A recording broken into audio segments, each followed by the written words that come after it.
Che bello.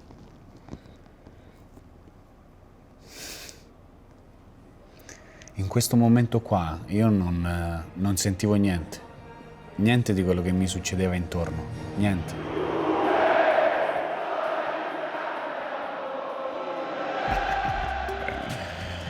Beh,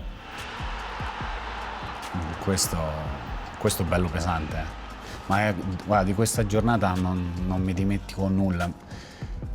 Ho ancora nelle orecchie le urla di ogni compagno e le mie mentre eravamo in hotel e Amauri segnò il gol a San Siro contro il Milan-Fiorentina, perché loro giocavano il pomeriggio, e questo salto lì, questo gol lì è proprio nato secondo me dalla voglia di andarci a prendere quel primo posto che poi dopo non abbiamo più lasciato per tantissimi anni. Per me da juventino regalare un'emozione così ai tifosi è come una cosa bellissima, una sensazione, una pienezza di cuore enorme. È troppo bello, troppo. Il primo gol così importante, pesante, è impossibile da dimenticare tutto quello che poi c'è stato oltre il gol. Andrà cross semplice, il cross, pallone dentro, attenzione, anticipato, poi Bonucci, destro, e la palla in rete, Bonucci! Che bello. In questo momento qua io non sentivo niente di quello che mi succedeva intorno, niente. Nulla di tutto quello che sto vedendo e che ho rivisto n volte lo percepivo in quella situazione lì. Cioè, potevano salirmi anche tutti sopra alla schiena e avrei sorretto tutti, perché mi sentivo veramente...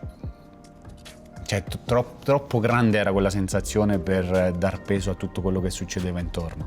Questo gol qua, in quel momento che sono andato sulla palla, non ho pensato a nulla. In quelle situazioni o fai quello che è successo o la spari fuori dallo stadio.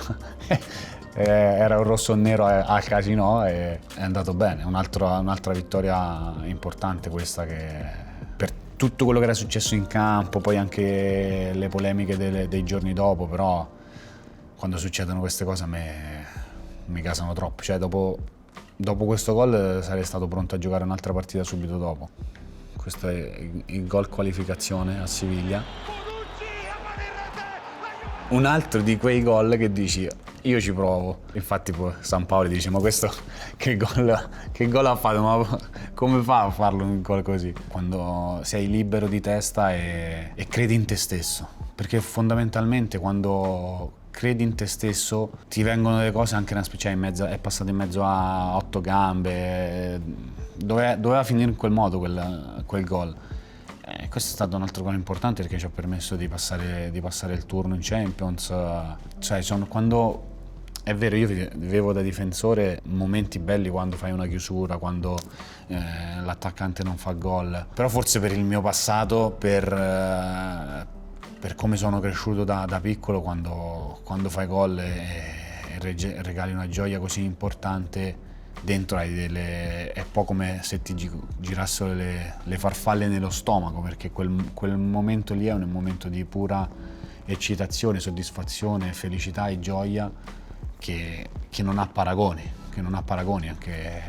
e ho avuto la fortuna di farne diversi e importanti anche, e ognuno di loro mi ha lasciato delle emozioni proprio viscerali dentro che ogni volta che posso mi godo.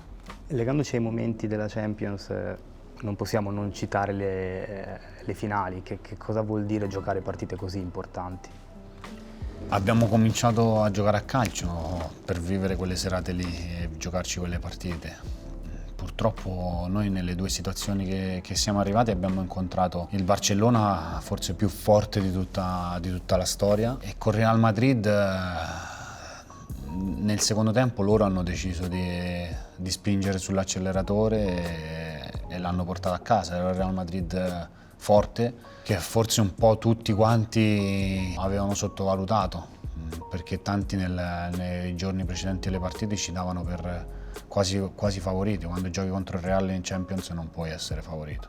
Noi abbiamo fatto un grande primo tempo, poi nel secondo ci siamo un po' allungati, loro hanno aumentato la pressione in avanti e poi quando trovi un gol come quello di Casemiro che ti spezza le gambe diventa difficile in una partita così, perché l'avvicinamento a queste partite è un dispendio di energie importanti. Io mi ricordo i giorni prima e mi ricordo a colazione con Gigi che per stemperare la tensione la mise sullo scherzo e cominciò a fare le uscite basse sulla moquette della sala da pranzo. Sono serate bellissime, come ti dicevo prima, no? Sono quelle partite in cui non devi dare importanza a quello che ti circonda perché ti schiaccia, ma ti lasciano delle sensazioni dentro i giorni prima che arrivi al campo che sei un leone in gabbia, non aspetti altro che giocarti la partita. Perlomeno io l'ho sempre vissuto così.